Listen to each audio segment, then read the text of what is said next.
very cool. It says live on Facebook. There we go. Yeah. Yep. It's live on Facebook. There was a delay. But... Mm-hmm. Alrighty.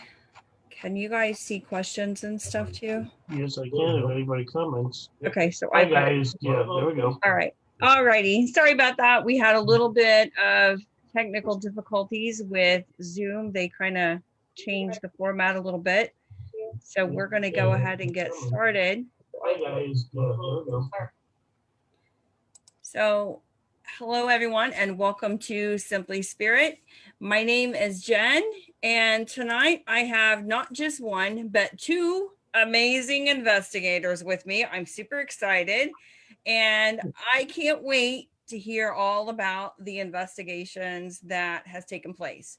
Now, my first guest is Greg Kos. He's a paranormal investigator. He's an empath. He's a medium. And he's also part of Psychics Unite, amongst other things, which I'm going to let him go into detail and tell more about himself in just a second. The other person that I have with me tonight is none other than my husband, Steve Hodgson. And he and I also do paranormal investigations. He's also an author and a numerous other things, which like me, he wears many hats. And so we just kind of spin the wheel on the top and wherever it lands, that's what we're doing for the day. So for all of you that are new, that have been here that's here for the first time, thank you for being part of Simply Spirit. And for all of you who have been here before, thank you for coming back and watching. So we're going to get started. And Greg, if you want to tell us a little about yourself, that would be awesome. Jump into the pool? That's right. Okay, we're jumping. Okay, I'm Greg Kos, and I'm a member of Shadowhunters Paranormal Investigations and Events. And I'm also a member of the Ghost Research Society and PPI. A little bit about myself. I started in what I might say as being a event that happened to me as a 10-year-old. I was with my father and my grandmother and an uncle and my sister at Gettysburg. And from what I found out since then, or in the last couple of years, is the place this all happened to is at like Reynolds Woods, which is one of the, if you go into Gettysburg and you go driving around, the first real stop of the battle was Reynolds Woods, because that's where the big first skirmish took place between, there were a lot on the roads, but this is one where the Confederates or the Rebs or whatever you want to call them were in the woods, and the Union troops were trying to drive them out, and they had this shooting match going on. Well, anyway, this is everything that I know now, but back when I was there, I had no idea. And we were in front of the woods, and we got out of the car, and all of a sudden, we were there for about 15, 20 minutes, and the wind sort of started to die down a little bit. And every time the wind would die down, you could start to hear the gunshots, and we heard cannons, and we heard guys screaming, and we heard everything that you would, even horses, making horses screaming. So it was like, and it didn't go on for just a couple minutes. It went on for the whole entire time we were there. Every time the wind would die down, this would build up and build up and build up. And when it was all over, as we were going back to the car, there was a park ranger there. And back in the day, this is before they even really did any reenactments or anything like that. This is in the pretty much the beginning of where people started to talk about this stuff limitedly, because nobody wanted to go ahead and talk about it and have something happen like, okay, you're going to move out of your house because your neighbors think you're nuts. So nobody said anything about it. And we talked, I heard him talking to the park ranger, and he says, well, I don't know if anybody's been shooting at her or anything. And he says, well, And the park ranger's response at the very end of what my father said was that, yes, it happens here. So I took that, we went home, and it was like, whatever you do, don't you tell anybody about what you heard. Wow. And that's just because all your neighbors and everybody back in the day, I lived on the northwest side of Chicago, and nobody would talk about that kind of stuff. So it was shelved. Right. And it continued on. I started getting involved more with whatever I could see on it as far as spirits were concerned, or ghosts, and even into UFOs. One of the first books on UFOs that came out was a book, and it's called The World of Flying Saucers. And this book came out in 1960 something, 66. And it was given to me by my mother. And it was amazing because it opened up another little thing, another window. 1963. Oh, wow. So that's the same year as the assassination of JFK. You realize So- she wasn't even born then, right? Right. So all the things that went on or transpired since that time, there were other little things that came into play as far as my involvement with anything that was paranormal. You know, I went to school in the UP of Michigan, and up there, way up there, it's like being on the moon. There was a lot of lights in the sky. And I happened to be going ahead, and I got involved with a couple guys, and they introduced me to this guy. And at that time, he was like a professor at Michigan Tech, and his name was Alan Heinrich, who was Project Blue Book. And we used to have parties and just drink all the time, and he would tell stories, and then it just kept on progressing from there. I used to see a lot of lights. I saw a lot of lights up there. We've seen lights all over the place. We've seen things that look like they're, where they'll stop in the sky and that. Well, that all progressed.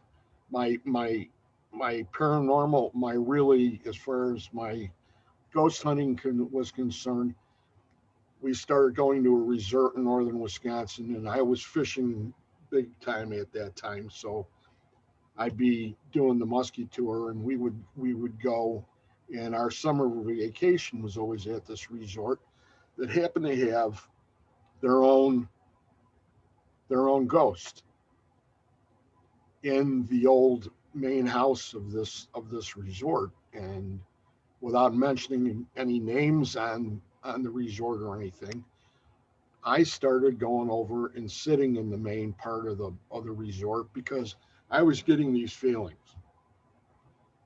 And I would go in and I would sit down, and nobody was in there.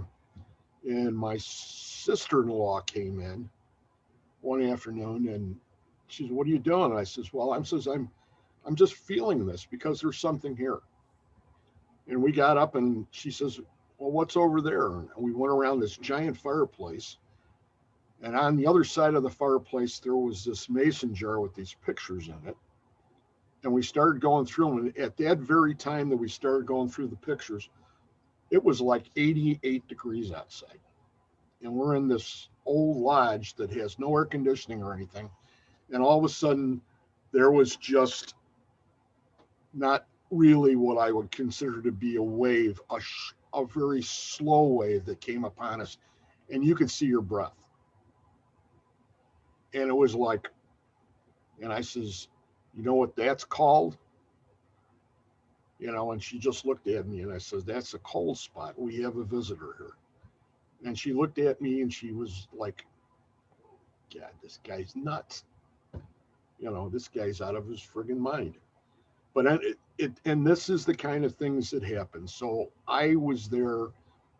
I've been there for quite a few, over 30 years, easy, to the same resort. And now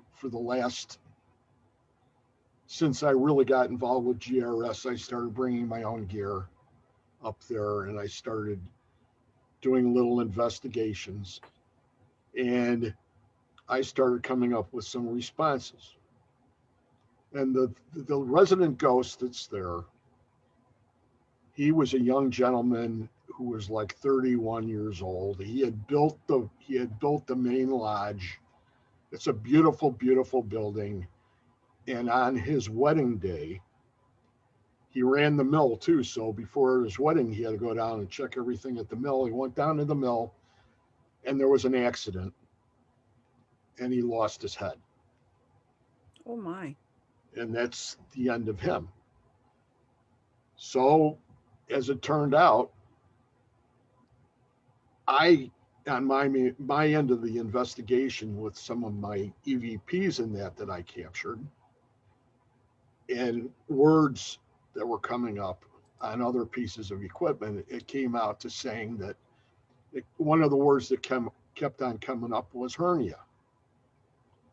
Now, if you take a 31 or 32-year-old guy and you put him in the mill and, you know, you got logs coming this way and that way, and they're coming in, they're getting ready to set them down and everything.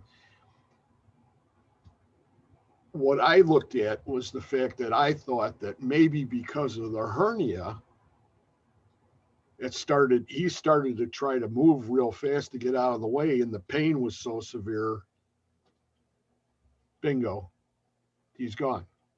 Well, he's there, and some of the instances that have happened there, a couple of them, I have seen him up in a window, big handlebar mustache.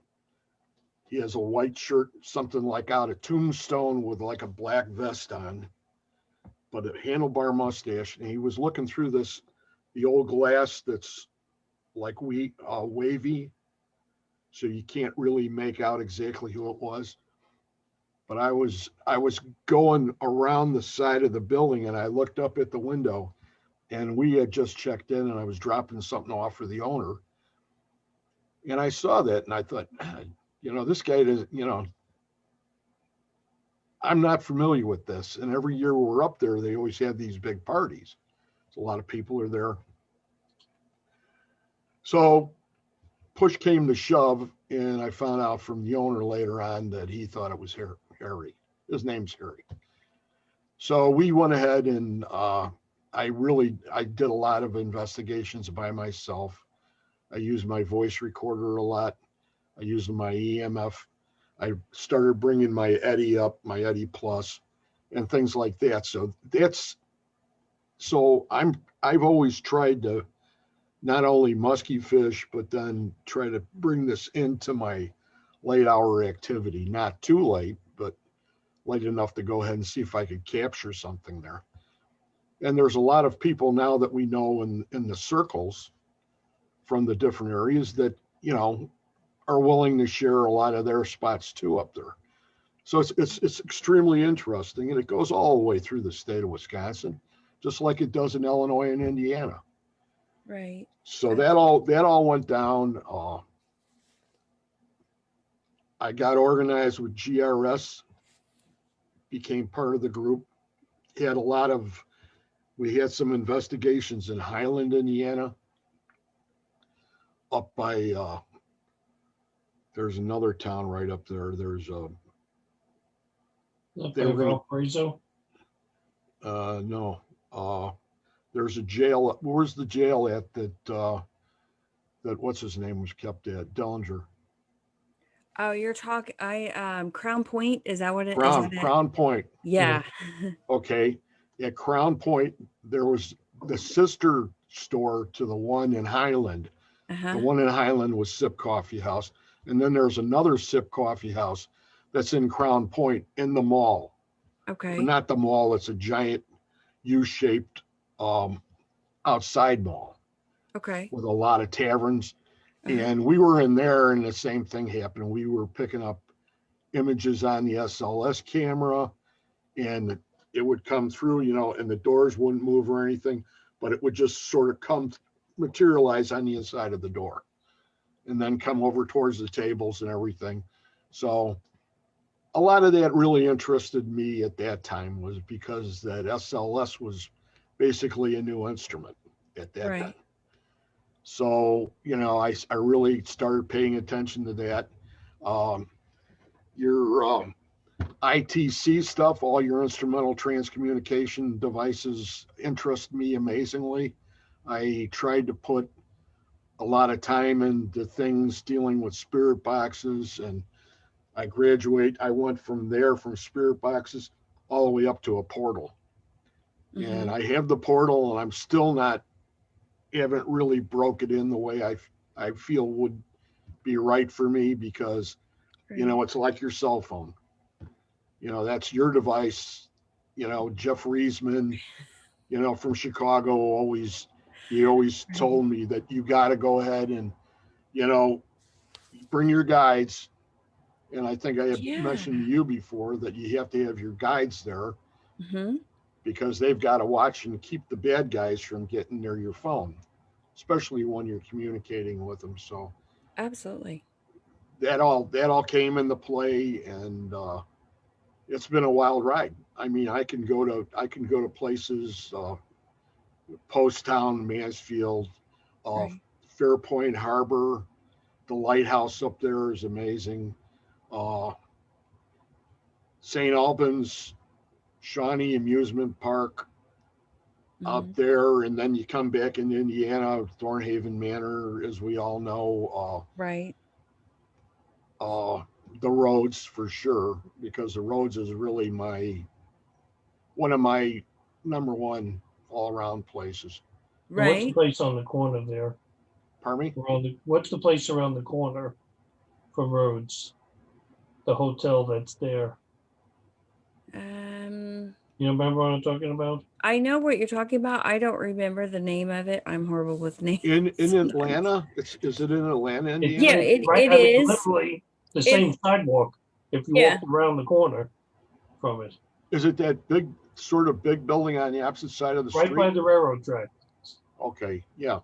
I don't know what it's called. Hey, Julie, if you're in the chat, can you put that in the comments, please? Julie, Paul.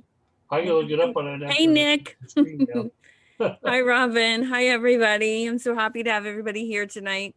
I don't see any of that, but that's not important. I don't need to anyway.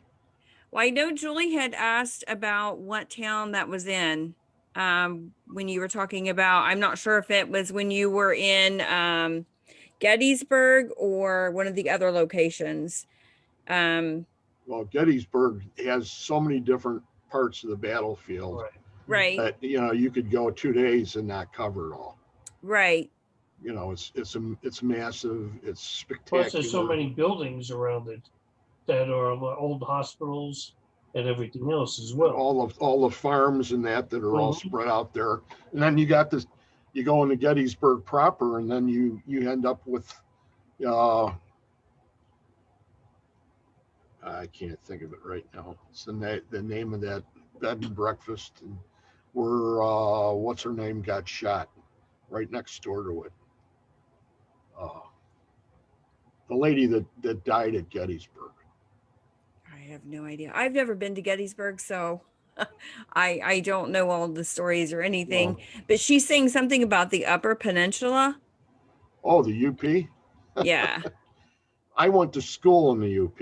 So I went to school at a little Finnish institution that was called SUMI, SUOMI, and that's Finnish for homeland. Oh, okay. And it's like a private, help the guys along when they're not doing that well in their studies type school. Gotcha.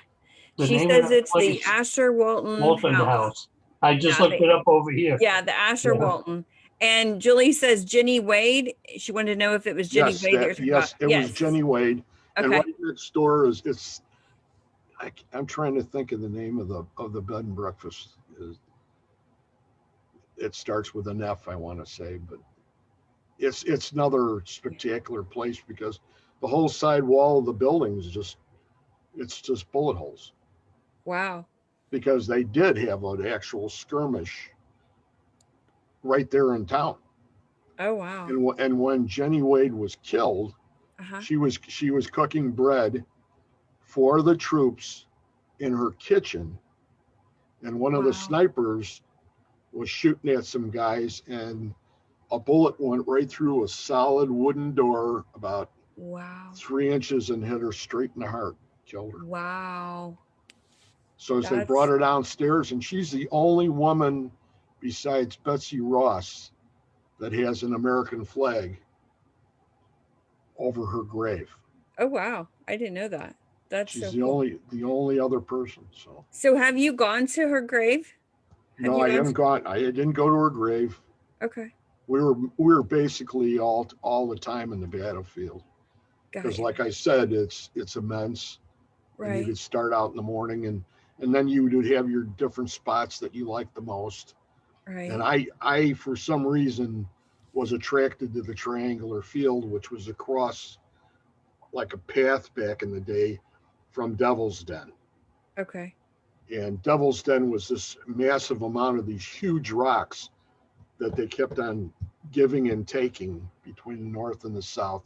And a lot of the Confederate snipers were shooting at the Union troops at the top of Little Round Top, Oh wow. which was all the soldiers were up there. So they, getting back to where were we at? We're a little everywhere. This was tied up, but I lose things occasionally. So That's uh, okay. I was attracted to the triangular field, Cool. and it's this huge field that comes down, and on one side it's all trees. Oh, okay. And at one time, the Union troops were originally on top, and all the Confederates came out of the woods and start charging up this massive hill. Oh wow. Well, it was another one of those massacre events for that whole battle where it was guys were just getting slaughtered. Right. I went down, everybody was at top, and they were doing spirit box and trying to spirit box and doing EVPs. And there were 10 people up there, and I said, you know what?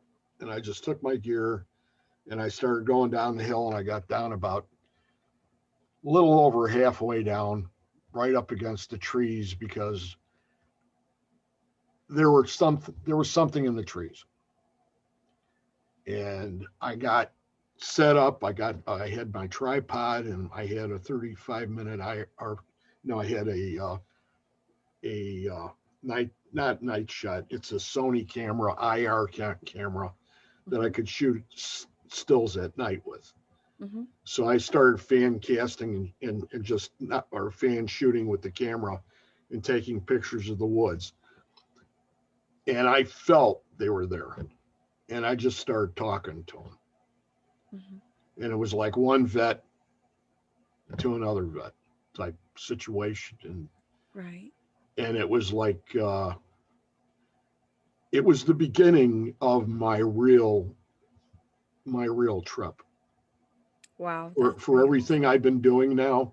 Right. And everything that I'm involved with. Right. It all had a purpose at the time, and it was all starting to come together. I didn't know where I was going yet, but I knew that was part of it. And it was extremely emotional for me to be down there and to feel what I was feeling. Right. Do you think a lot of that had to do the fact that you're a veteran? I think they were attracted to me because I told them I was. Mm-hmm. It was just one soldier to another. Right. And there wasn't just one soldier there. Right. And they're all, go ahead. Go ahead, Greg. I'm sorry. Go ahead. No. When you were doing this, did it ever occur to you that you were a medium at that time? No. I, all along from when I first started with my end of the paranormal, I always felt there was something. Right. But I had already attained something that I didn't think I'd be able to do as a child, as far as just paranormal. People, look at the leaps and bounds that we've all taken as a community, as far as being accepted. And, it's not what it was back in the day. Right. Steve knows that. especially from being in New York. That had to be a real bite. It was weird because I had similar type experiences at a church when I was young. But before that, my grandmother had, she was sitting in her living room, and it's the earliest things that I remember. And there, like an Italian grandmother, had 30 pictures in frames on top of a bureau. And she heard this crash, and she went inside, and the picture of my Uncle Anthony, her son, which was towards the back, was shattered all over the floor. None of the other pictures were moved that were in front of it. So she thought that was really weird and got on the telephone. And when they answered, he had just been pronounced dead. He was 36 years old and killed over with a heart attack and passed away. Now my voice might go before yours. Killed over with a heart attack and died. And that was really the first time I started thinking, gee, there's some weird things going on. And then my mom, who we, every winter, Thanksgiving, we look forward to getting together to play football. We had 9 cousins, all male cousins. So we'd get together, play baseball, football. It was winter, and I was going to buy a new football. My mom said, don't. And I said, well, why not? She goes, don't. I was like, I don't get it. She goes, someone's liable to die before that. I mean, to make a statement like that, and it was my Uncle Anthony, our brother, that died. So I knew there was a lot of weird stuff back then, but you're right. You didn't talk about any of that because you'd have been looked at like, okay, there was something a little wrong with you. And I mean, I saw a full-bodied apparition walk by me in a church hall. I used to work for a Catholic church, and I was playing piano, and guy Pop Mazzanti comes walking by, strolling by. I was like, hey, Pop. He even looked at me, waved, and kept walking. So I'm sitting there playing, and all of a sudden I just stopped. And it hit me that he had died 2 years earlier. And I looked up and he was gone. I mean, I looked in the back of the building where he won, nothing. And I was like, okay, people are going to say he's doing drugs and it's too early. I wasn't doing drugs back then. So we had a room down the basement where my band kept all their equipment. And next to my room was the workshop, where Pop and all the other people used to do the work. And there's only one way up and one way down the stairwell. And how many times I turn on open the door to turn on the light, and the light's already on. And I'm like, gee, I wonder who's down here. And I go down and the light's on in the workshop. You go in the workshop, all the tools were out, but nobody was there. And they couldn't go anywhere else. They'd had to pass you when you came in. So I started saying, wait a minute, something really wild here. So I would go turn off the lights, had a flashlight, and then go sit in my room, which was next to it, quietly, and just sit there and watch and listen. And, whenever I heard a noise, got up and investigated where the noise was coming from. And how many times I would hear soaring, because back in those days, they'd have the electric saws. Everything was that hand saw. Yeah. You'd hear soaring and, wood chopping, hitting with wood. And you'd get up and, probably fall over stuff because you couldn't see, grab the flashlight, run into the other room. And there's nobody there, yet the tools are out. Wow. So I knew myself from I was 17 years old, and that's 40. He's going to tell his age here. 44 was 45 years ago, okay, that I was doing this. And I never looked back. But the one thing I did always went with, the 2 pieces of equipment I still like to use today. And those are my eyes and my ears. Because when everybody else is using either the SLS or they're looking at one of the ovulas or sometimes those portals, the ghost box in the portal, Elvin will tell you that there's times it's like, turn the damn thing off. Because it's just so loud and it's just so annoying. But while you're looking at all of that stuff, nobody's watching the room. Right. I mean, a full-bodied apparition can walk right past in front of them, but people are looking at a little screen and stuff. And I've gotten to the point where, Julie and them will tell you, I'll carry a novelist with me. Only for the sake that a lot of times I put it on the ping mode and lay it somewhere in a hallway. So if something does approach, hopefully it's going to ping and I know something's coming. That new S box that came out from Ghost Stop with the recorder built in it and everything. Right. You can hook it up and use headphones on that too. So you're not disturbing anybody as far as contaminating evidence or anything like that. So That's good. That's a real good point. In most of the other spirit boxes now, if you went ahead and you looked at like that Nanocom S from Katie Stafford, and I think they're from down by you guys. No, they're in Missouri. Yeah. That one there has the same thing. You can hook up headphones. Well, a lot of it today, a lot of people want to catch the EVPs as they're happening. Mm-hmm. Because, the way we've always investigated, you have the recorder there. And God, how many times I've said, if you're talking with us, we really appreciate that right now, but we'd like to hear or see something. So yeah, it's nice that they can wear headphones and hear it answer us and stuff. But then again, if they're listening to that, are they really paying attention to everything else that's going on? Probably not. Right. And that's my thing, I mean, sometimes we hear stuff like, you'll love Randolph County when you go to the infirmary. I mean, we've caught a full-bodied apparition, even on picture of this.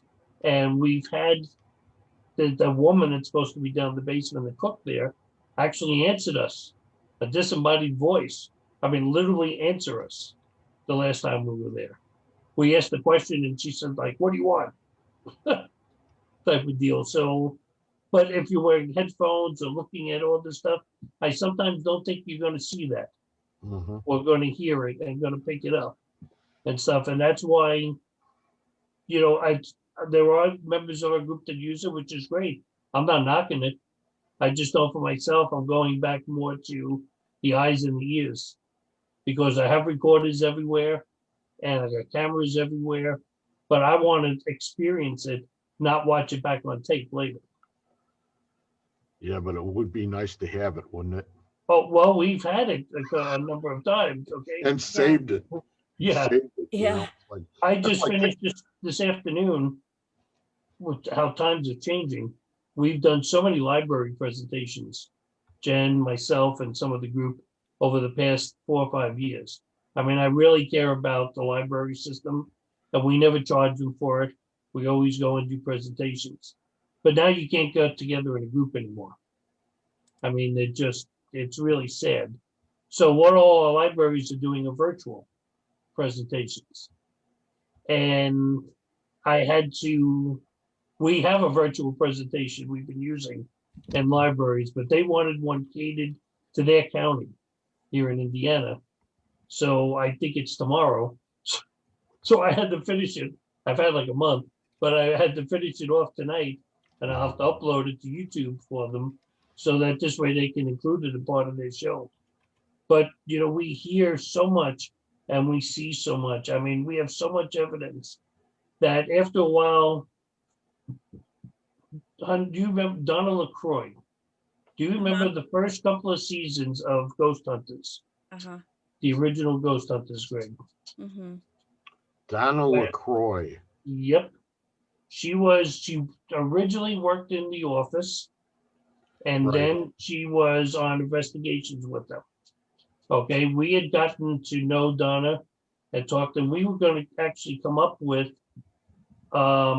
this large website called Paranormal Findings. Because what happens is, I really don't even want to say, but let's just even you say shadow hunters. Okay, so what happens? You gathered all this great evidence that you have. Now the group disbands. Right. Where does it go?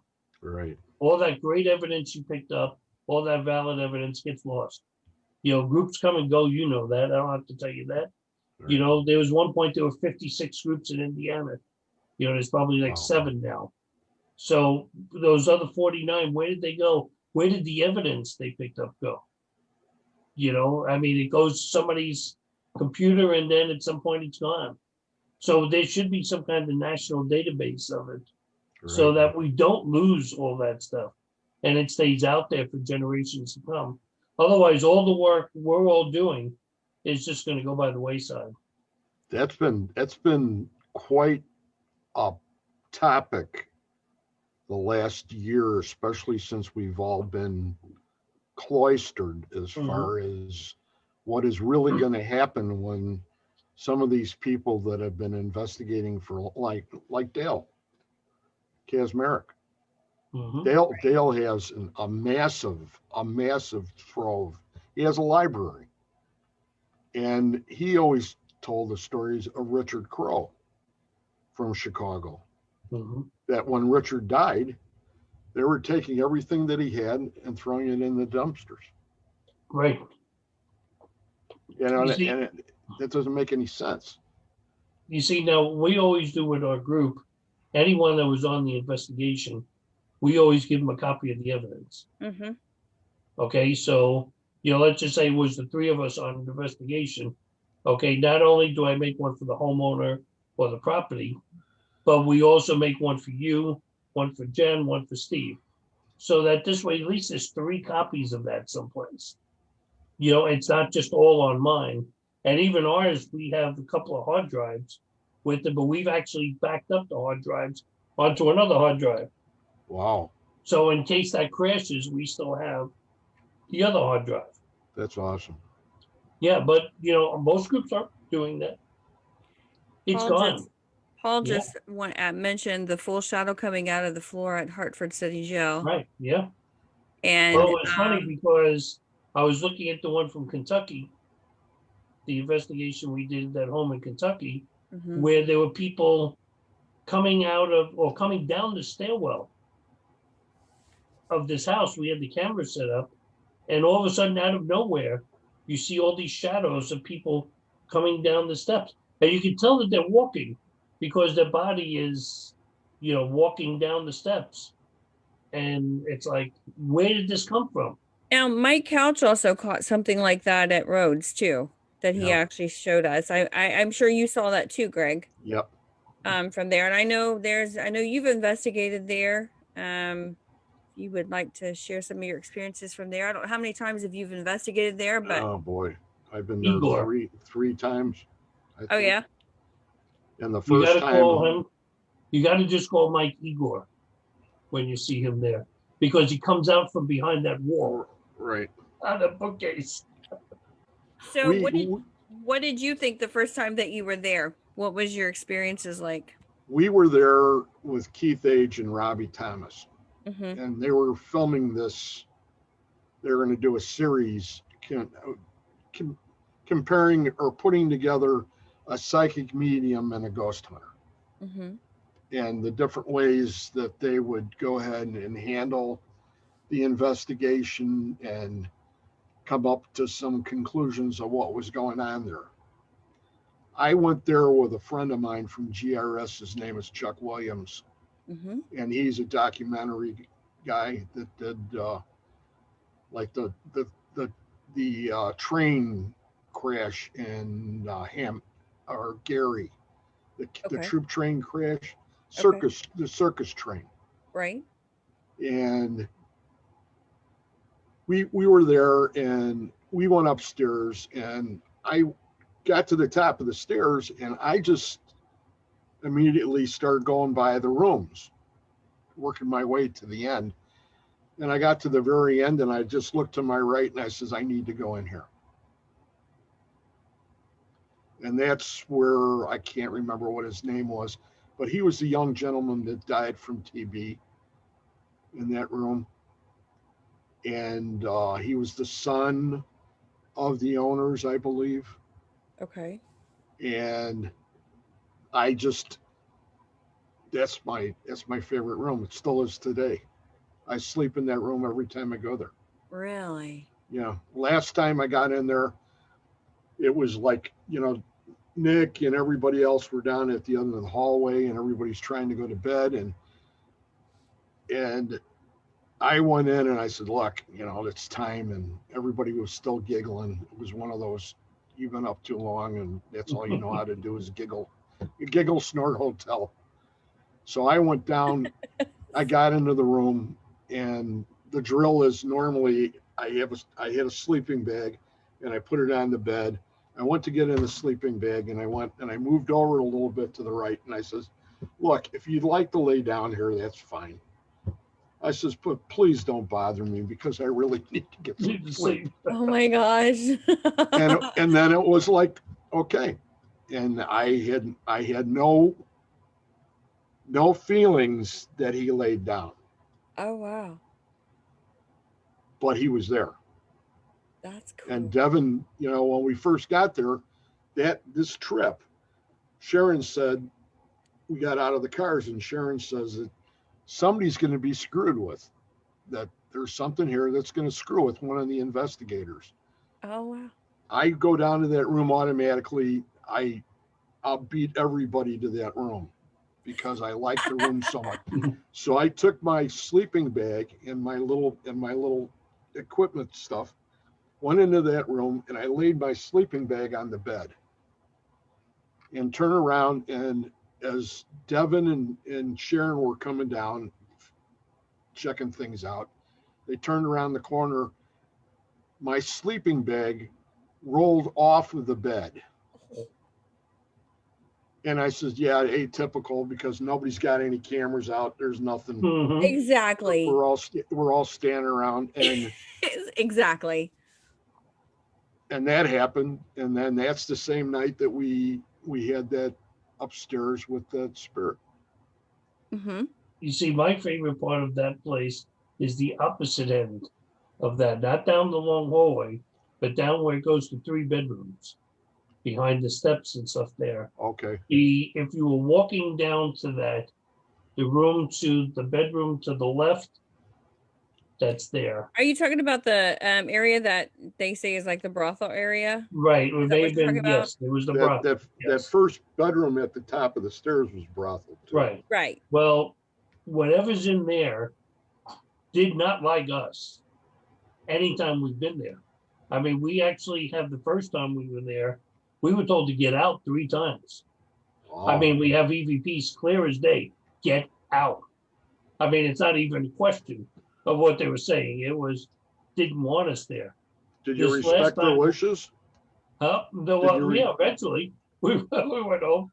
But the last time we were there, whatever was there had picked up the foul mouth dictionary, because the words that it was telling us. Keep it PG, Steve. Yeah, I know we're going to be on YouTube, so I know not to say any of the words. But here we go. I mean, literally, they were using. I know. No more Alvin YouTube and for I, us. some of those words, it was to get out, but it was using some adjectives there for us to get out of the room. And I've always found that end of the hallway for us has had the most live energy. I'd say even that room that goes around upstairs, to the little attic that's there. Right. With the little curtain that separates them. Those rooms right in that corner seem to have the most energy for us. And that is the staircase to the attic. Right. Yep. Yeah. Yes. Now you had your experience with Devin took place in the attic, correct? In the attic, yes. Okay. And that was just unbelievable. Yeah. Because the equipment, we did everything we possibly could to make sure, verify the fact that everything was working well, and we weren't content of, false readings by going ahead and having a phone right there. And I even went to the point of taking the phone when it was in airplane mode and going over the top to show that it wasn't picking any of that up. And it was like uncanny, the responses. And it was a guy. We thought it was just a guy in the beginning. And then the questions were asked. I sort of just bing myself until I got to the point where, okay, now this is where Devin jumps in, more or less, because of her reading and picking up on things and what I saw or what I felt at that time. And all of a sudden we thought we were really onto something. And then it just stopped. And when it came back, I said, he's back. And that's when Devin said, it's not him. And it was some lady, and she really didn't want him to cross. Mm-hmm. And then we got back into the situation where he came back into the conversation, and then the machine started lighting up again. Because it was the way he was responding, that right away I knew that it was him. And that's when went ahead and we crossed. Devin and I both crossed him. It wasn't just with me. the psychic, Devin. it's a little better because we hear a lot sometimes in homeowners, because 90% of what before COVID and quarantine that we were doing were private homes. And you hear people say all along, I mean, over the years, that they're talking to like their Aunt Susie, or it's just a little kid. And I always use the example of the Orkin commercial. Do you remember that commercial for Orkin pizza delivery? Okay. And there's that big bug that they're letting into the house. That's, to me, we have to really be careful, because like you're saying there, you thought it was the guy again, and it's not, it's something else.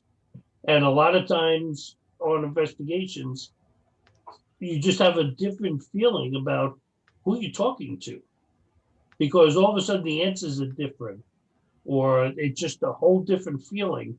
They came back into the room, something, whatever it is that's keeping them there, like in this case, you said the woman was holding them there, that's what's coming into the room. And they'll make you think you're talking to the same person. Well, the responses weren't really to that level when I went ahead and said he's back.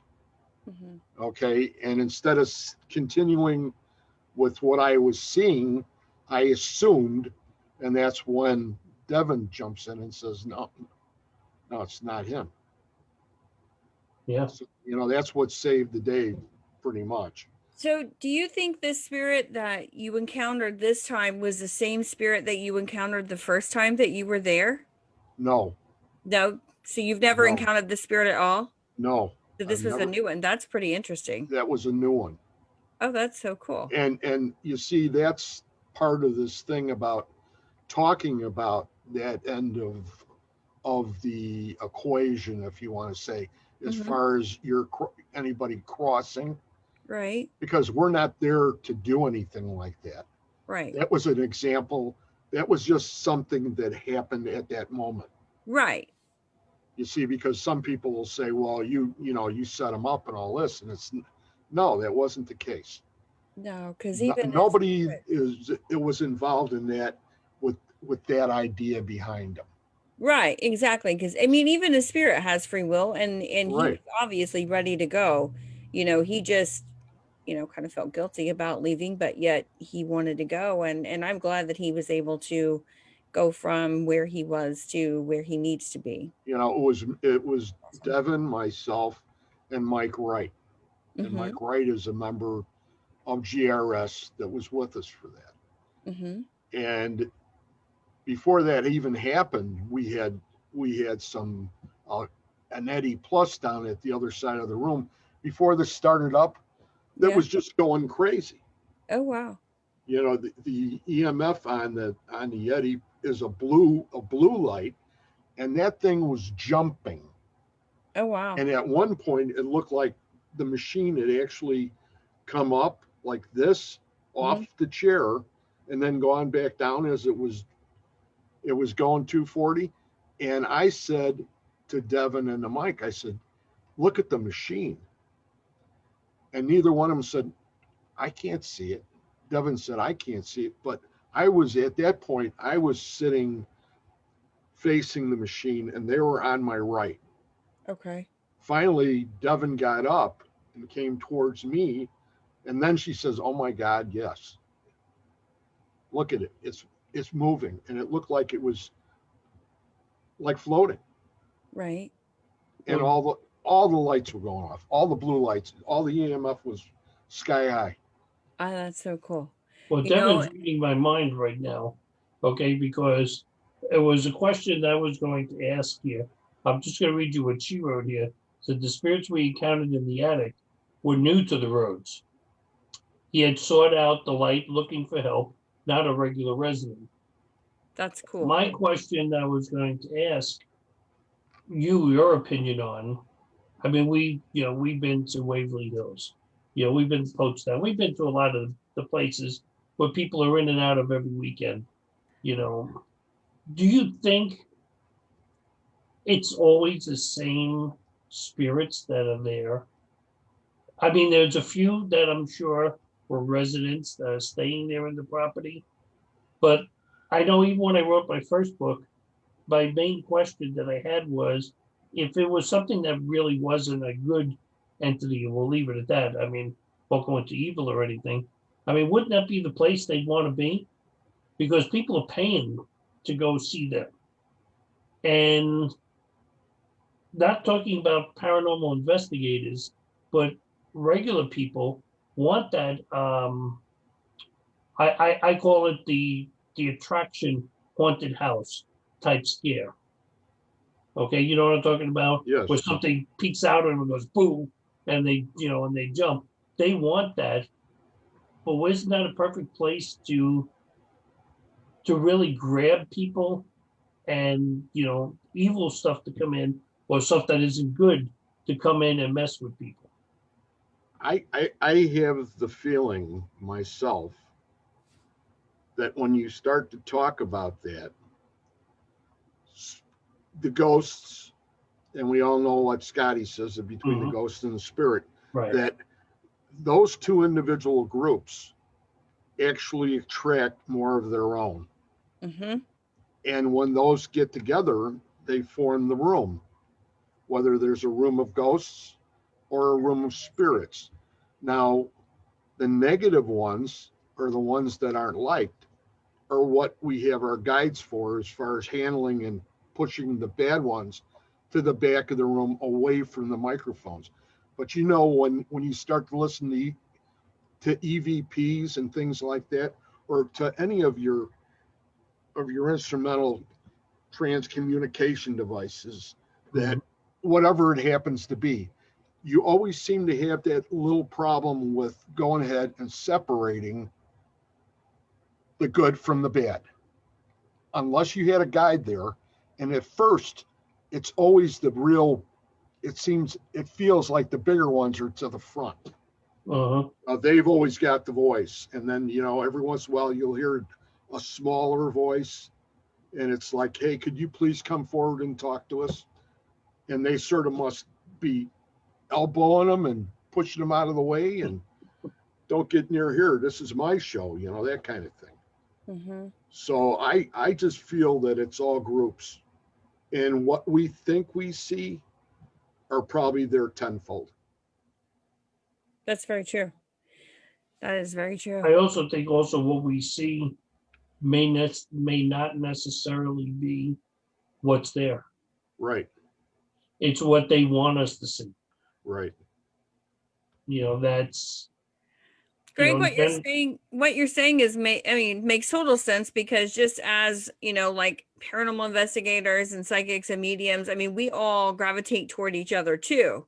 So Right. It would make total sense that they're going to, recognize that light that they have, because we all have a light, whether it's a very bright light or a dimmer light, whatever the case may be.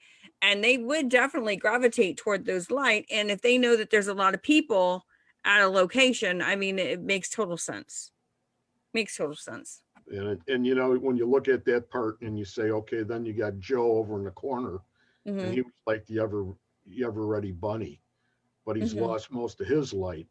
They'd probably be curious to see what was going on with him. Too. You know what I'm saying? Right. And I don't necessarily think that they would go out of their way to try to help him. Right. But, you know. See, I just keep an open mind to all of it because we don't know. You know, I went through this with a student once at one of the libraries when very sarcastically this kid stood up and said, well, my science teacher says there's no such thing as ghosts or spirits. And I can be honest, I had a long day. Okay, we had worked all day, and then we had driven like an hour to get down there, set up, and you know, we had to do this 2-hour thing and then drive home again. And I said, okay, like for the first 30 seconds, it was like, stay calm, Steve, stay calm, Steve. It's a kid, Steve. Okay, don't, you know, just so my brain would catch it. And I told him, I was like, okay, you know what? I was like, here's my hand. I said, you know, and here's a bottle of, well, okay, sorry, this thing is killing. There's a bottle of water.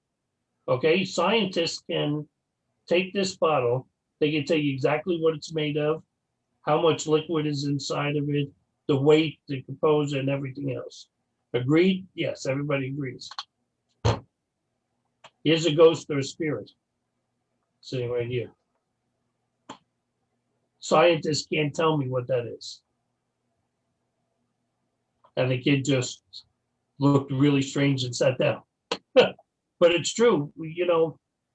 But saying that, I keep a very open mind. You know what? It's just bad spirits, you know, bully type spirits. Yeah. Or, but, you know, and then of course, like the Roman Catholic, you know, I can flip to that other side and say this is an evil type entity and stuff. And I need to be careful of both.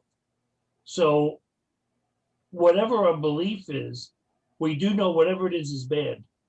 You know, bad, how bad you want to look at it, whether bad being a bully or bad being Beelzebub. Okay, that's, you know, it's how you perceive it. The fact is that we just need to be aware of what's out there.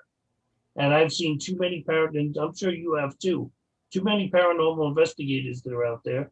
And there's some that I've seen coming into the room here and stuff tonight too, that just don't pay attention to any of it. I mean, they make activity worse in people's homes. You know, they put words in people's mouth. We were in one in, what was it? In Batesville, was it? Yeah. And there's a group, and I won't mention the group even if I can remember the name, that filmed this thing. And they had them sitting on a couch and just filming them. They would tell them, yeah, nod your head. And they were talking to them, and, you know, they were nodding their heads. And then they edited it out to this other piece of film. And they kept showing the homeowners sitting there like, yep. But that's not what they were nodding their head to. But it was all changed around. I mean, they made them leave their home, and God knows what they did inside their home when they left. Personally, I don't want to be in someone's home without them there. Because if something's missing, even if they misplaced it, the first thing they're going to say is, we took it. So I want them there to know that we didn't take anything. And this is their home. You know, there's a lot of times there's not much we can do. You know, they need to be able to stand up to whatever's there and change things. Right. So, yeah, Julie, that was horrible. Yes. We have somebody that's talking about, actually, there's a couple of people talking about Ohio State Reformatory. Robin says it takes her breath. Gettysburg takes my breath away like Ohio State Reformatory does. So have you investigated there, Greg? Yes. And so I love the East Cell Block. Really? Let me say that it's just, when I first went in there, it was just so awesome. I felt like I was in a scene from Alien. Mhm. because all the cells go straight Go up straight up. Yep. as far as you can see. I think it's 7 stories, if I'm not mistaken. Something like 7. And we Paul did. will tell us if he's in here. He Yeah. I knows. had a guy. And still to this day, I have the video, and I think I sent it to you too. And I don't know if you even could see it or not, but there was between the bars. Some people say, yes, they start talking about pareidolia and that. And I said, but you could see his hands outside, like the mid bar here. So he had his head up between the bars, and he was looking sideways, and you could see his hands. And every once in a while, his head would go like that. And it was just unbelievable. And that was one of my first big catches as far as I was concerned. But Mhm. I know I had a great time there that night. I tried to do a Facebook Live, and as we all know, I have this little condition, with the tremors, and So, and it took some of that away. But I was there by myself, and then I'd go in to check my camera. My camera was set up down towards the far end of the east cell block on the ground floor, and around the corner was where this shower stall was, the shower room was, and that's where they had caught an apparition in there Sweet. back in the day. So I had set my camera up and I was filming all that, and that's when I caught that one. But we would go back into the room because everybody was saying, you don't go by yourself around here. And I had already been down there a couple times. I would go off. my reason that I agree with that, is at least have one other person, because if you experience something, it's You wanna just have a your backup. experience, right? You want someone else to experience that as well, because it validates what happened. Right. Yeah. So we were, at that point, everybody was on their own little thing, and I had really nobody to bring with me at that point.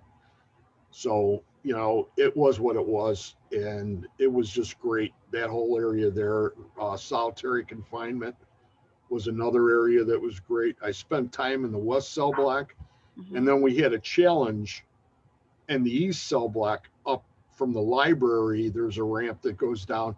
I want to say it's the third tier up. Third or fourth tier is where the ramp goes from the library. And we had a challenge that we had to walk around the whole entire cell block. And I want to say it was like 30 cells long. And it was like a big oval. So you went down the one side, but you had no lights. I had a digital recorder, so I had a minimal amount of light off of that. But I had that on because I got halfway down the first part of the run and I had somebody that was walking behind me. Wow. Mhm. And then I would stop and I'd start up again. And at that point, that's when my other arm came up because I was feeling that somebody was going to come out and grab me from Wow. the cell. And then it got darker and darker. And just when you thought it couldn't get any darker, it got It got darker.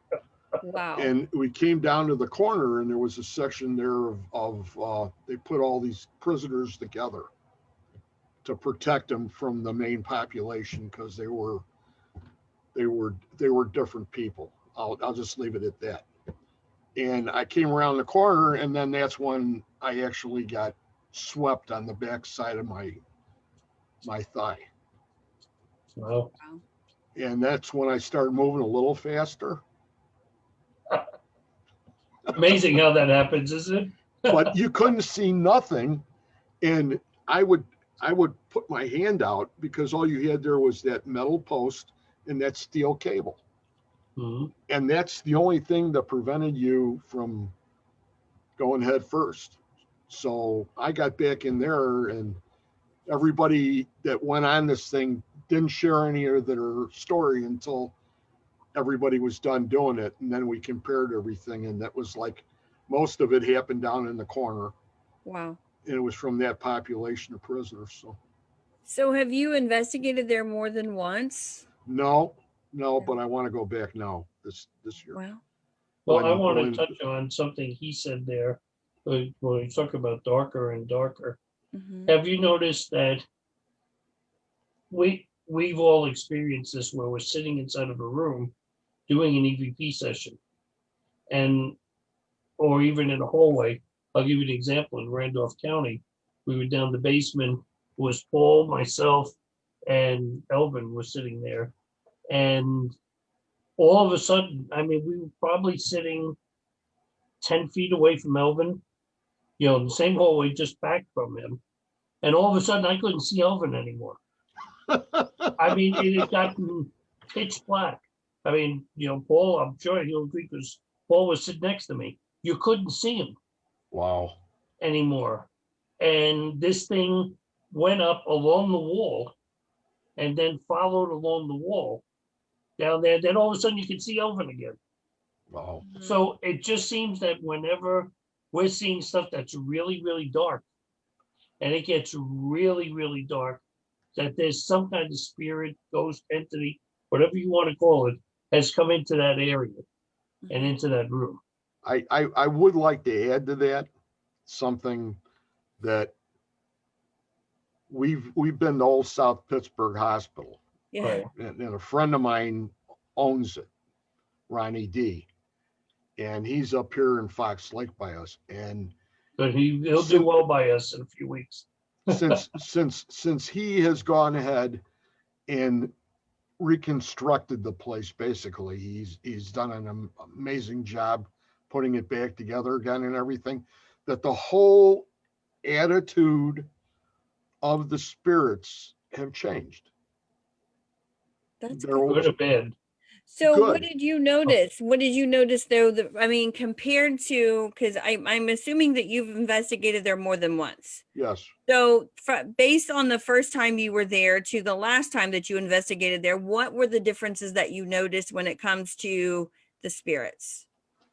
It went from way down here in the beginning to up here as far as the spirituality of the building is concerned. Okay. It was an entirely different vibe. I again, the first time I was there, I can remember we're getting ready to go home, and we're gonna leave super early. It's like 2:30 in the morning.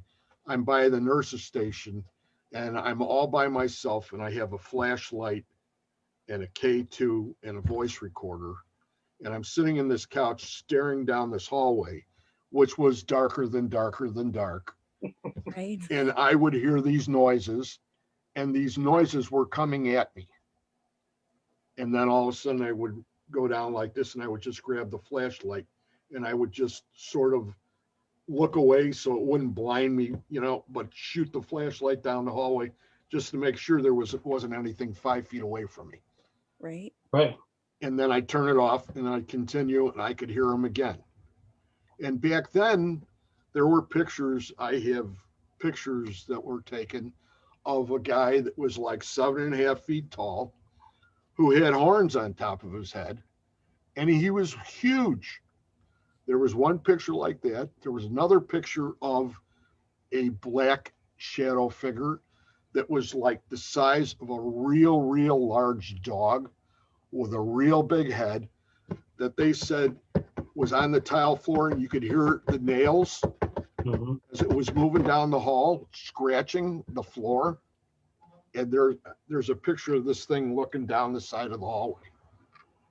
And I've seen that too. And Is that dog still there? no, I don't think it is.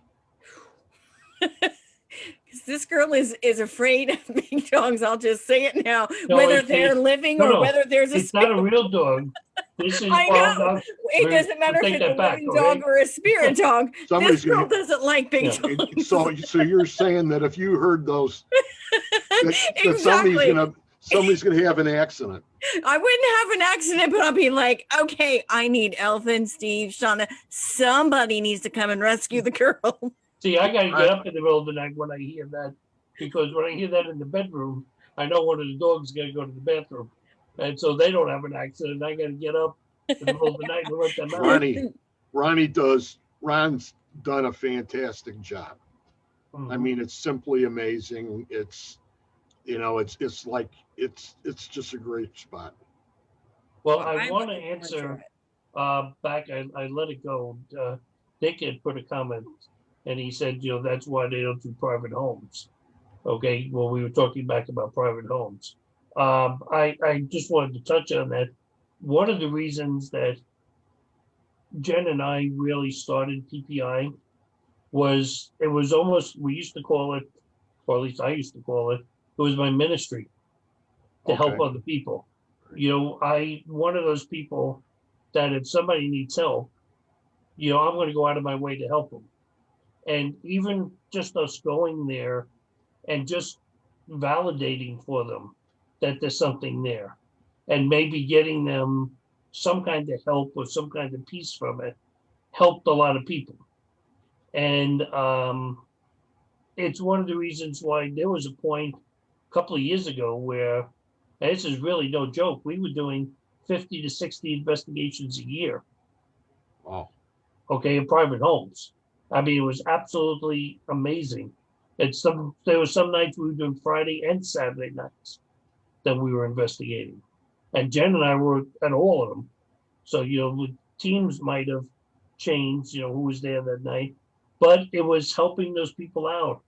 And those people still to this very day email us and thank us for it. So, whereas I love doing, Waverly Hills, I'm looking forward to, South Pittsburgh in a couple of months. I love Randolph, Pottstown, the jail and all that stuff.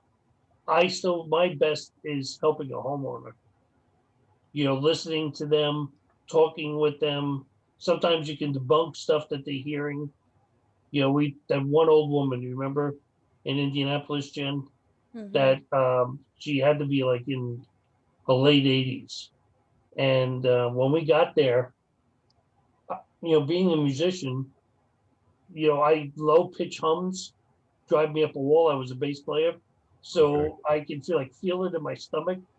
And we sat down on the couch and all I could hear was down the block, there was a factory. And this whole street had this low pitched hum. And she was talking about this evil hum that this thing does. And it's like, no, that's the factory. Wow. And she had an old television set and she used to hear the popping. Remember when dust used to be on the picture tube? And when the picture tube heated up, you hear those little cracks, those little pop sounds. Well, she kept saying there's something in my TV because it keeps making these noises. No, it was dust that was on the picture tube that was doing it. The third was, and I'm sure that Jake will probably appreciate that, was she kept hearing this ticking sound. And she didn't know what it was. We walked into this woman's kitchen, and no kidding aside, there were 7 clocks in there. And they were all the old clocks that you had the second hand, the tick, tick, tick, tick. I mean, you went in there, it was like, it was like a torture chamber. Deafening. But you see, being able to talk to her and letting her know that, a lot of the things that she was worried about could be explained off. People start to feel a little better about it. But then again, on the flip side, we've got some stuff that, we handle with care. Right. When we're Right. talking to people. The worst thing to any paranormal investigator that's out there that does a home, please don't tell them there's a demon in their home or the home is really haunted. Okay, you leave, they got to live there. Right. Yeah, we had experiences here. That's what I tell them, and here's what we picked up on the evidence. But as I always tell them, because it's happened to me, I was like, has it picked you up by your neck and flung you up against the wall yet? And I say, no. And I said, well, if it wanted to, don't you think you could have easily done that? Flung you up to the ceiling, held you up to the ceiling, and then dropped you? And they're like, well, yeah, but it didn't do it. So what are you really worried about? Now, by the same token, I had something come into my dream, literally pick me up by my neck, flip me up against the wall by the side of the bed, and drop me. Okay, so I know it can do it. I remembered the whole thing while it was happening. Okay, Jen laughed. because she thought that I fell out of bed. Okay, but I hadn't fallen out of bed. I mean, I knew exactly what had happened to me. Wow. I even got the face of the thing. I still have a picture of, I drew out the face of what it was that did it to me. So I worry for people that are out there that don't protect themselves, you know, for even if it's just a bad energy, you don't want to take that stuff home with you. Right. You know, you need to know how to protect yourself. Yeah. That's for darn sure. So, Greg, what is the one place that you, if you could go to and investigate, where would you go?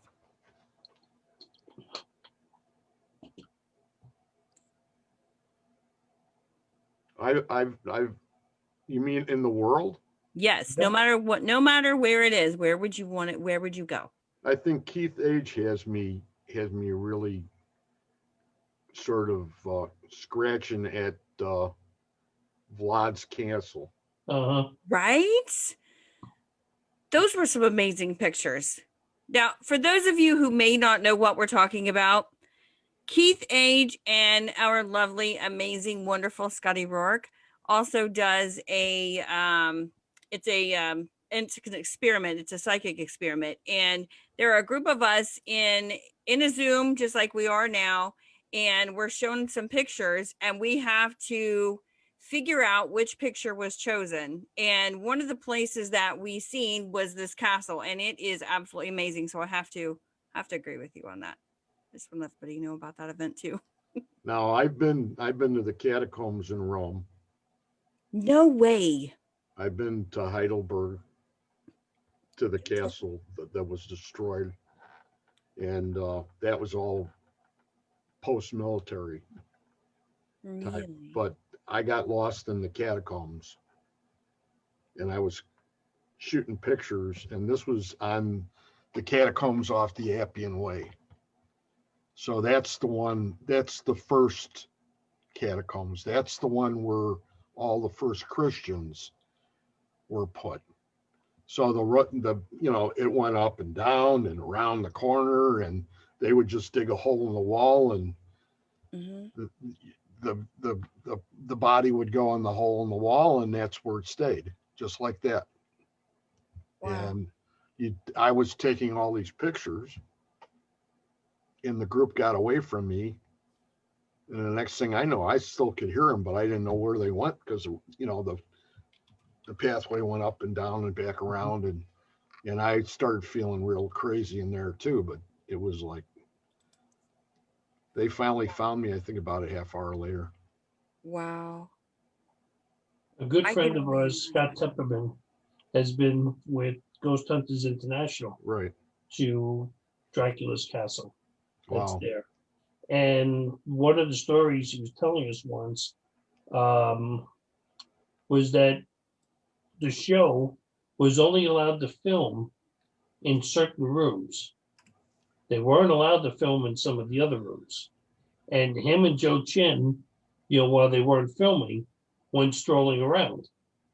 And he says they went into this one room, and he said was all this activity taking place in there.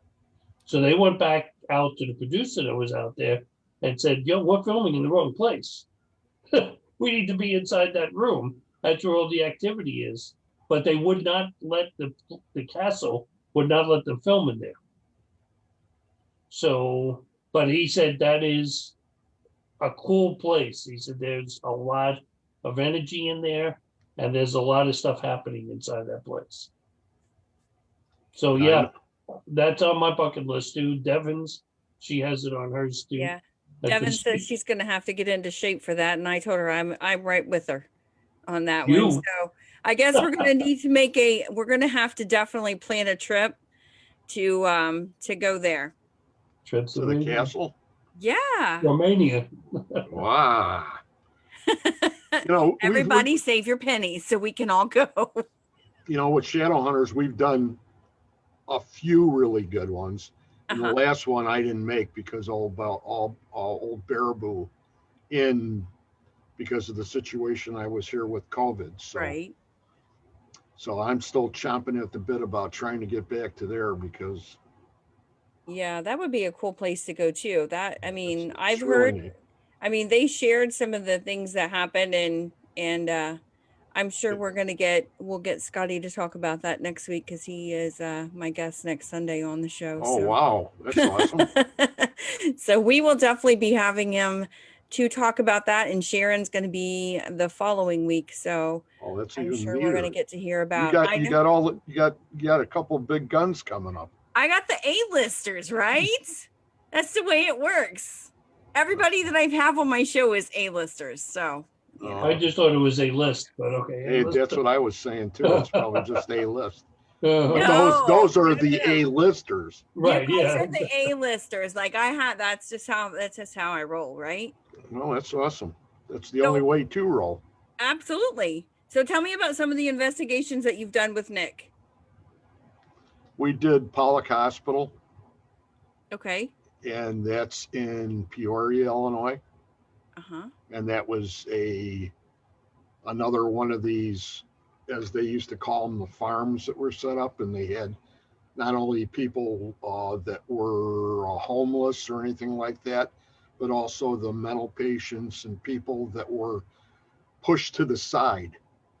In other words, the ones that a lot of these other institutions, you know, they couldn't work with them, so they kept them in a room. Well, this doctor that ran the hospital, Pollock, went ahead and went around, and he would run into these people or to different hospitals and say, hey, you know, what about these people? And he'd say, well, we can't do anything. Well, come on, they're coming with me. So he made basically that whole hospital back in the day a place for these people that were thrown to the side. Oh, wow. So there's a lot of stories included in that of people that were, there was a woman that never really walked, and they put her in a basket and locked her up in the basket, and her limbs became, I think the word is atrophied, or they, you know, she was contorted. Right. And they finally let her out.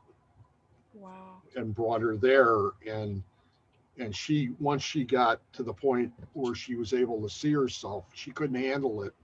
So they say that she clawed her own eyes out. Wow. Now, was that when you guys were doing that? Was it when we were in Illinois last year? Where we were doing Yeah, we were Ashmore? doing Ashmore, yeah, while you were doing that investigation. Pollock. Yeah. Yeah, we had a great night, amazing night. Oh yeah, that's when we had the storm, and that's when I I was just gonna said say, we yeah, you had a cannot great have night. two super groups in the same state at the same time. Just so Yeah. you know, Nick, In the same storm. when we have your group and our group together, it causes storms. I'm behind on video and audio to watch, but I'm going to tell you, there was stuff blowing down the hallway at Ashmore, Yeah. Wow. which I thought would look really great on a video, because people would say, hey, you see this ball that was here? Now watch what happens to that ball. And it flies. We Oh were my sitting God. inside. It was Paul, Elvin, and myself. We're sitting in the room up on, I want to say it was the third floor, where it has just a metal frame bed that's sitting there in the middle of the room. And we're sitting stretched out in this two little rooms there. And we'd seen the storm outside get a little nasty and stuff, but we were taking it as it was coming. All of a sudden, this wind blew. This wind took that metal door that was there and slammed it shut. I mean, just bang, okay? Oh, I've never seen three people jump as far as we did, because you're in a dark room and all of a sudden you hear this door, which took like two people to move, and the wind just took it shut. And that's when we said, okay, stop. Everything we're doing right now, we're going to stop, and we have to close windows, because every window in the place was wide open. And we had to take care of like 2 floors of windows and close everything down and wait for the storm to pass before we'd go back up. So I was afraid a tree was going to come through the window or something at us. Yeah. Madison Seminary was another place. Yeah, Yeah. we haven't been to that place. That's what's his name? Adam's place, isn't Yes, it? that's Yeah. Adam. Yeah. That Now, was were great. you went? Did you ever one? There's one in Ohio. What was the place we went to that closed down in Cincinnati? I don't remember. Wasn't Madison Seminary? No, I don't remember the name of They it. were on Ghost Adventures. I can tell you that much. Huh. It was an old school. It was an old church, Oh, you're talking about the church that was in Cincinnati. okay. Oh my gosh. Yeah, I don't remember the name of it. There was a lot of activity that took place there, and they sold it because of the things that happened to them, and then I think it got tore down. It's some rectory. So it's in Elmsville. Yes. Right. Julie put up, yes. Brownsville? Yeah. Yes. Yeah. That was an awesome place. And Edinburgh Ingrid, if Manor, you're still on Iowa. here, Ingrid, you were there with me. Yes, Edinburgh Manor is another awesome place. I don't know that's a place that you want to go back to. Yeah. What place? Edinburgh Manor. Edinburgh Manor, yeah. I want to get shadow hunters over there because that's really a cool spot. Yeah, absolutely. That is a really cool spot. I'm really upset that we can't go back to the one in Spiceland here. Thornhaven. Thornhaven Manor. Yeah. That's sad. Have you guys heard anything about Hannah? No. Hannah House, why did I see Jason Snyder had up something about Hannah House? Yeah, I haven't heard all the details, so.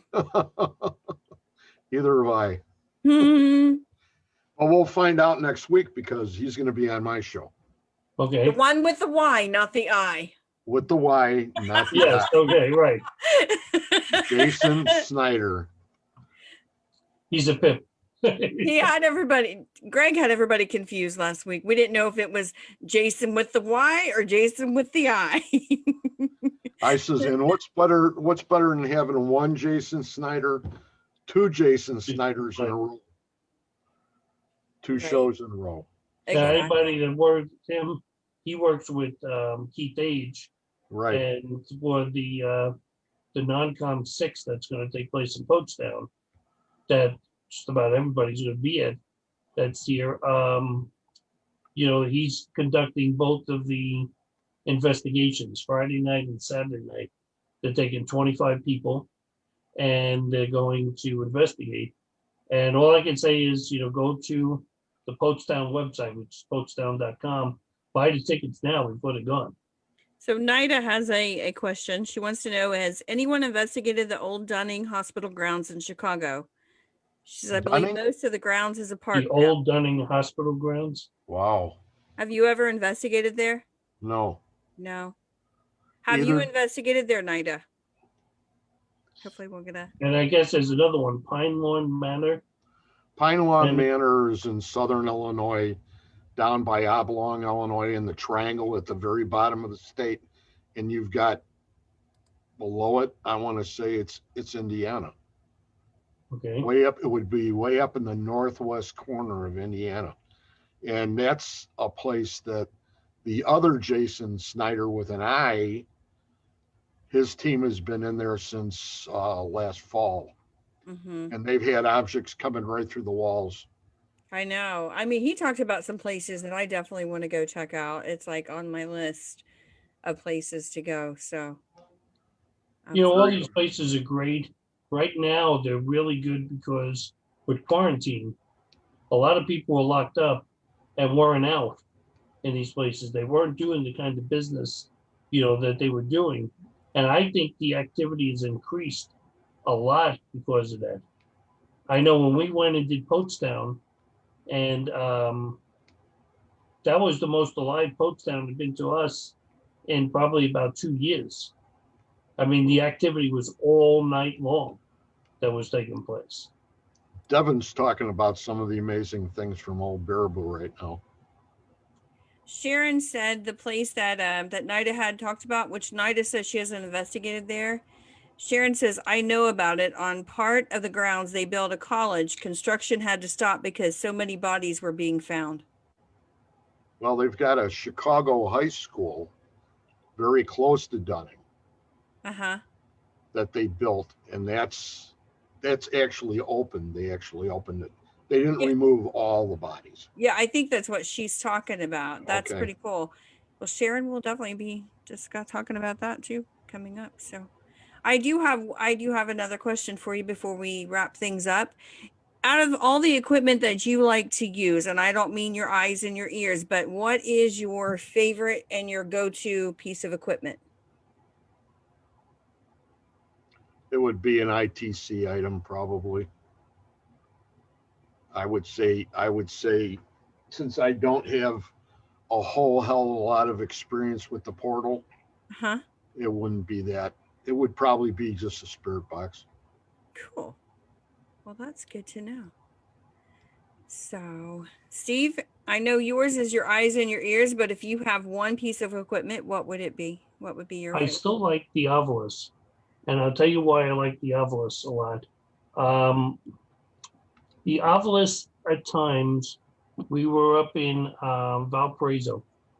You know, we were talking about Valparaiso tonight, but we were up there doing an investigation. It was one of the earlier Oviluses.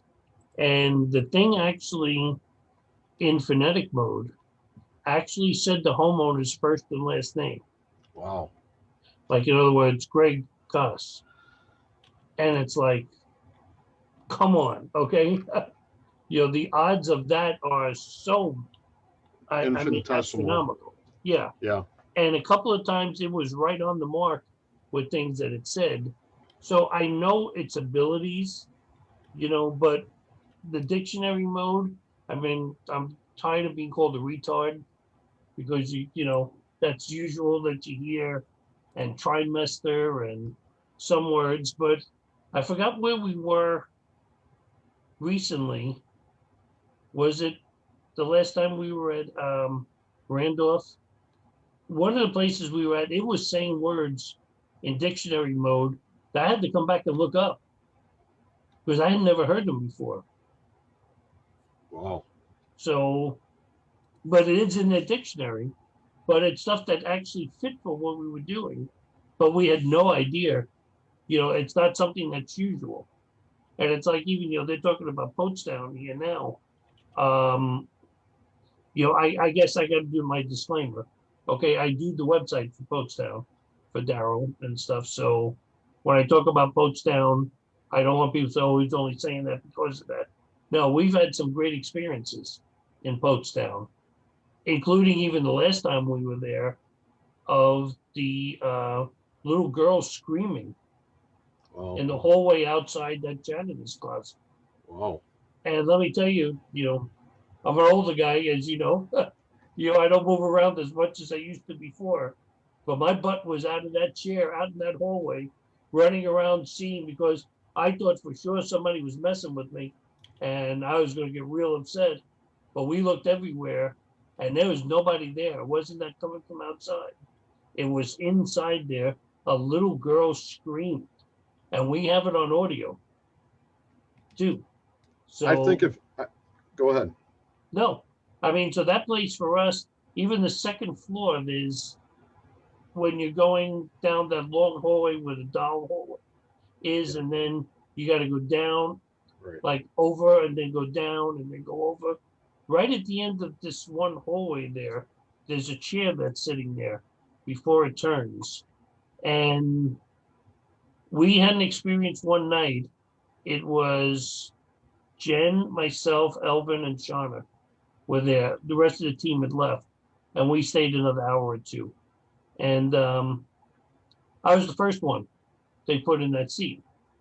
So I sat down in the seat, you know, and they were all spread out down the hallway. The moment I sat there, I felt something coming right at me on my left-hand side. And instantly turned the flashlight on because I thought something was coming at me, was about to attack me. There was nothing there. And this happened, like, I shut it off, sit there, 10 seconds later. I mean, you actually could feel and hear it coming right at you.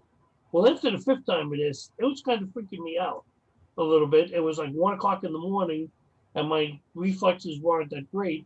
So I said, okay, who else wants to sit here? So Elvin, I think, was the next one that sat there. Elvin sat there within 20 seconds. Ella was like, "Oh, the heck with this," and I think Shauna sat there about a minute and said no, and then it went to Jen, and actually Jen got. Let you tell it. You actually got sick from sitting there. Yeah, I did. And I ended up really sick. And when I left there, I had ended up with a migraine, and to Oh the boy. point that I was violently sick and busted blood vessels in my eyes. So I mean, they cleared up, it took a couple of days, but yeah, it was pretty intense there. Wow. You think it was one of the kids? I'm not really sure what it was or who it was. I mean, I've had a few encounters with some of the spirits that are there, and even the last time when we were there, the girl in the white dress, she showed up again, which is, I'm sure, who they heard screaming Yeah.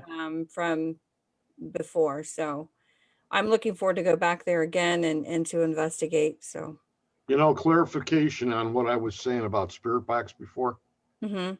I would say an Eddie Plus has been really the machine that I've used the most over the last 5 years.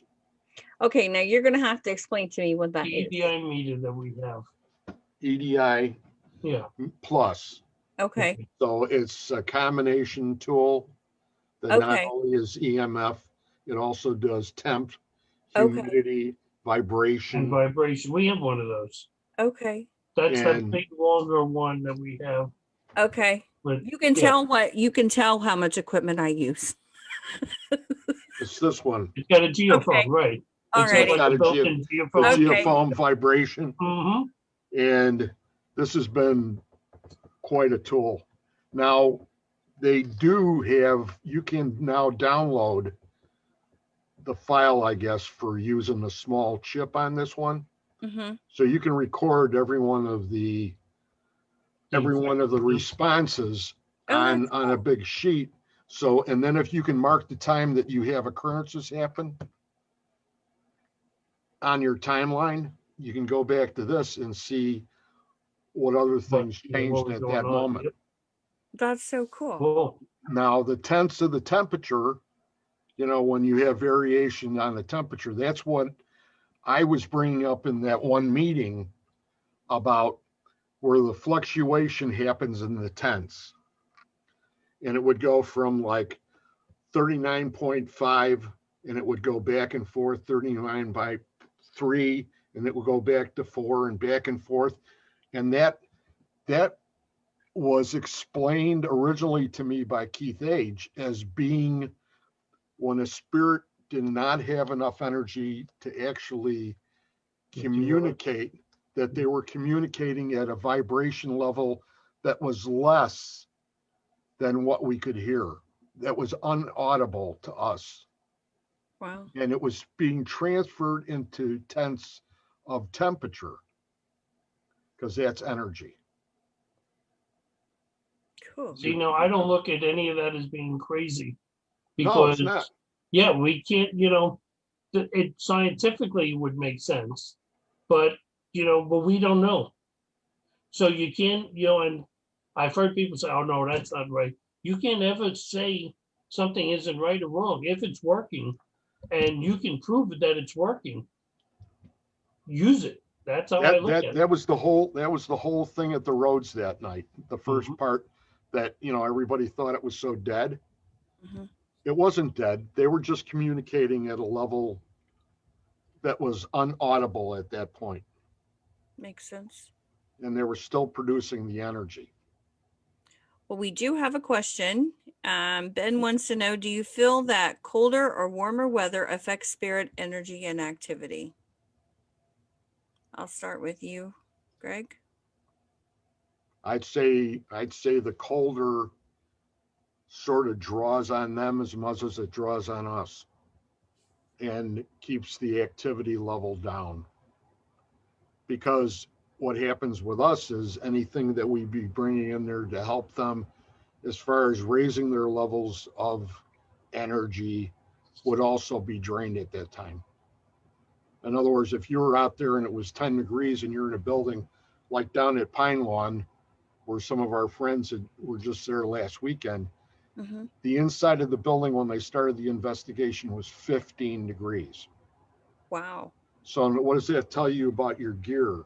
Basically, all your gear is going to be no good. So if they are drained themselves energy wise Mhm. because of, if you can say cold, maybe not. Maybe they just don't have enough energy at that moment built up. But I Right. think the cold draws off them. Wow. I know. Just I like it, think that I think we're more affected by the cold weather. Cold and warmer weather affects how we interpret and we view and listen. That 15-degree temperature thing, and we've been inside of a place that was Ashmore Estates actually. One year we was were that in cold? where, oh my God, you all you heard was teeth chattering. Okay, Oh, that's how cold it was in that building. That was in But November. yeah, but the fact is, I think what happens is we're so affected by either the extreme cold or the extreme heat that we're not investigating the same way we would if it was a comfortable temperature. So I can't, for myself, I wouldn't say 100% that it affects them. I know it affects us. okay. So that's going to affect how we view them. But I just can't see the other side being affected by that.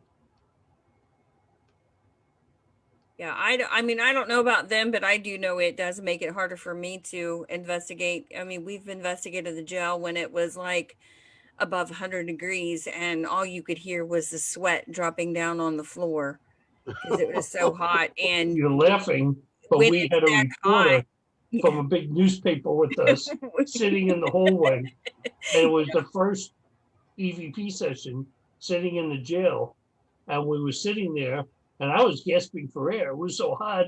yeah, I had shorts on and short sleeve shirt, and he started asking. He says, "Can I ask a question?" He goes, "Yeah." He says, "What's that noise?" I said, "That's the sweat pouring off of us, hitting yeah, the concrete it floor." was really hot, but that was just a fun night. We had the same thing at Madison Seminary, and then we went up into the attic when it was like outside, it was like 80, 88 degrees. Hmm. And we got up there and it was a sauna. Yeah. Revenant Acres, Julie's just mentioning that Oh, too. That was good another God. place. That was a place literally that we had to leave the recorders inside, and we spent most of our time outside because it was too hot to be inside. Like you God. just, it was unbearable. The To, Postcon was the upstairs same was way. worse. what The was that, upstairs Greg? was worse because heat rises. What was And I Postcon that? was would, the same. yeah, What I was? wouldn't go upstairs. They were, Paul was upstairs, Elvin, About I 88. think, was stuck upstairs. And I just was like, no, it's Oh, just that's way too hot. That's another place. That in, what was it, Black Moon Manor? Wasn't that the other building? Blackmore? No, Black Moon Manor. It Black was a Moon. place in Indianapolis that Yeah, this guy, our group actually never investigated there. But the I mean, group we we were were with with, another group who yeah. investigated there. But they were all like, "Oh, there's all this activity taking place here," and it's like, no, all I'm seeing is rodents crawling out of the wall, you know. And they go, "But you hear that?" It's like, how could you hear anything? There was a highway, a state highway right behind us, you know, and there was, they made up all these stories, and Ghost Adventures was actually the one that outed them because they went there and found out all that stuff was BS on there and called them out. Huh. So So, Greg, if you were going to offer somebody any kind of advice that wanted to investigate, to start investigating, what would it be? What would it be? Mm-hmm. mortgage your home. Don't spend a real lot of money on equipment. Go out and do a basic package. Talk to somebody if you have the opportunity in the paranormal community to advise you as far as where to get the gear Mm-hmm. and get an idea of how much they needed to spend to go ahead and get into it. To find out if they were really going to go ahead and stick to it. Mm-hmm. Because you see so many people today that are around for 8 or 9 months, Right. They're hearing gone, and it's not their cup of tea. Absolutely. And I think that's people watch, they see TV, right. and because we talked about that at some of the presentations, people watch TV and they think it's all fun and games, but they don't realize, if you have 10 recorders that you had running for, let's say, 6 hours, that's 60 hours of recordings you got to listen back to. Not to mention the video you have to watch back. And then even sometimes you listen back to an audio and you hear something and you go back 2 or 3 times, you amp it up, you clean it up, and it's Joe saying, I gotta pee, and it's like, darn it, just say it out loud if you have to do that, But there's a lot of work carrying the equipment, buying the equipment, lugging it places, and then afterwards wrapping all that equipment back up, loading it into your car, getting home, unloading all that equipment, and you're talking 3, 4 in the morning sometimes that you're coming back with all that stuff. There's a combination between my muskie fishing and the paranormal too, in the respect that if you went ahead and define muskie fishing, it's long hours of boredom casting, followed by seconds of just insanity. And the same thing goes for the paranormal. Because, you're always waiting for the needle in the haystack to pop up. Right. How many times have I said to Jen, sometimes you're sitting there in a room, and I think to myself, I'm 62 years old. What am I doing talking to myself? Okay, I'm sitting in an empty room talking to myself. Where did I go wrong? Okay, did somewhere along the line I hit my head and I didn't pay attention to it? Okay, because you're right. What they don't realize again with TV, those are 3, 4 days of investigations that they were able to get 12 minutes of activity. Seconds of insanity. Yeah, exactly. And when you're sitting there the rest of the time, you're hoping that something happens. But I'm like you guys, and we all live for it. Yeah. And it's the same way with me with my fishing. That it's the pursuit is what makes it. Well, I will add to what you said, but with the equipment, is that what I've been seeing a lot lately, because those groups have come in and left in 8 or 9 months, buy used in the beginning. If you can, there's a couple of, I know on Facebook, there's a couple of paranormal equipment sites. Find a piece of equipment you're thinking of using. If you can buy, $100 K2 meter for $30, pay the $30 for it. Try it out. See if it's something you want to use. If it's something that's really good, then you want to go buy a new one, go ahead. Yeah, you can find especially refurbished stuff, and people honor that too. So, Ghost Stop has a lot of stuff that happens every once in a while with a piece of equipment, and they'll honor it right away. And, you don't have to spend a lot of money. It's just what we get, but look what dowsing rods cost today. Well, I can go a step further. When those digital recorders, when Mike first started doing this, I don't know about you, but they were like $30 a piece, $25, $30 a piece. We used them in business meetings and stuff. That's what they were there for. Paranormal came into view. Within 1 year, they went up to like $97. Hey, Jason. Look at the Panasonic ones. That one recorder that's sort of a square looking one that's so much money. Right. Panasonic, whatever it is. I don't understand that at all. By the way, Greg, there was something that floated behind you not maybe 5 minutes ago, less than 5 minutes ago. And there's not been anything behind you through the whole show, but I'm just like, did anybody else just see that? Where was it? I was looking. It was behind you. Hey guys, you were talking, and there was something that just kind of floated behind you all the way down, and there's not been anything like that at all happen the entire time. We'll have to watch back at the film and see. Yeah, see if you can pick it up so I can go ahead and tell it to get out. Yeah. And then all I can say is, I wish. I have what's called a devil's nest in here. Okay. And I'll show this to you. Okay. Sharon says that was Margie. Oh boy. If you can see this. Oh, that's cool.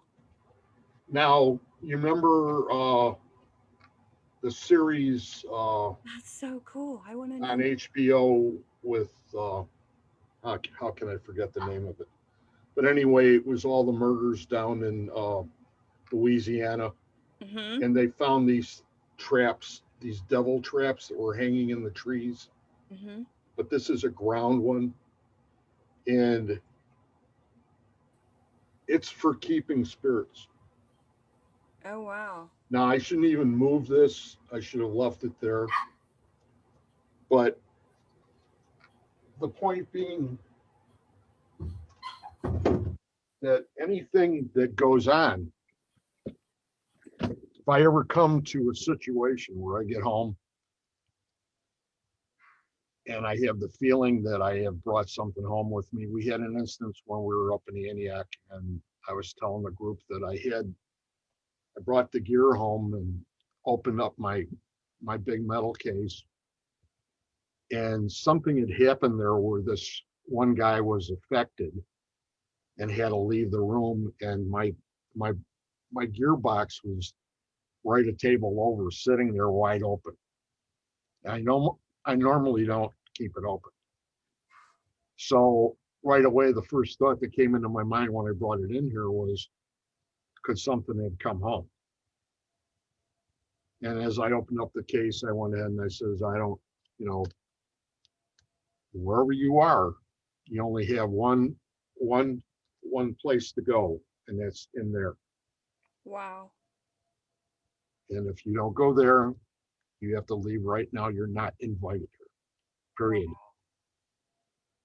Wow. And it was given to me. A friend of mine made it Uh-huh. based on the series that was on HBO, That is two, the coolest thing I've seen. True Detective. True Detective. I'm gonna have to watch that. Yeah, you know that, right? The first series. Yeah, I'm gonna have to find that. And it had Matthew McConaughey, and I was sort of transfixed about the whole thing. And then when I got this, it was like, well, what am I going to do with it? The guy gave it to me for my birthday. I got to take it home. That is so cool, though. That is really absolutely cool. I talked to a psychic medium when I first got it and said, is this something that is okay to have? Uh-huh. It was like, well, you could give it offerings of tobacco or whiskey, right, to appease it, and it has to stay there now. You can't move it out of where you have it. And I just went ahead and went along with it. I'm not into that end of it. It was just, it's here, it's been here, it's been very accommodating to my family. mm-hmm. There's nothing that goes on here because I have grandkids, and right, I don't use any of my equipment in here. right. None of my spirit boxes, nothing. Because you don't want to accidentally invite Right. them. No, I understand that. I totally understand that. There's a lot of people that are probably listening that have no idea what we're really talking about. Right. This is the serious end of it. Mm-hmm. This is where, when everybody goes home, you're still here with it. Mm-hmm. And that's the important part, is that we're all here to help. We're not here to be hindered. Right. And that's a major hindering as far as I'm concerned on that end of it. So everybody that I know, we all have protection. I have my St. Michael, I have my St. Benedict, I have my rosaries, I have everything in my gear. I don't go into any place without going ahead and going in, just like if I had my old flak jacket. Mm-hmm.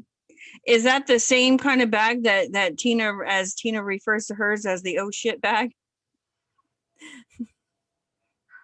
Which bag? With your rosaries and everything else. I mean, she always talks about her oh shit bag. So is that your oh shit bag? Where if you have to, yes, oh shit. You better grab the bag. That's for damn sure. Every time somebody talks about having all of their gear together, that's when I go to. Thanks, Tina Marie. we all try to do this in the best way we can. Absolutely. Because it's our lives too. Yep, it sure is. Besides the ones we're helping. And absolutely. That's where it all comes into play. Absolutely. I agree with that. 100%. And I think it's been one hell of a ride so far. So, and I've enjoyed it immensely. And the people and everything is just the icing on the cake. I agree. You know? It's in our blood, and it's not something that goes away. I mean, I was talking to Keith about a month ago. He had put up bases, and I was a bass player also. And we sort of like to collect bases and stuff. Wow. And it's like you can't get it out of your blood. No matter how much you try to put it down, it's still going to come back. And it's the same thing with the paranormal.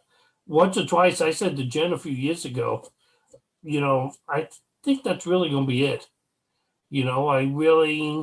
I'm tired.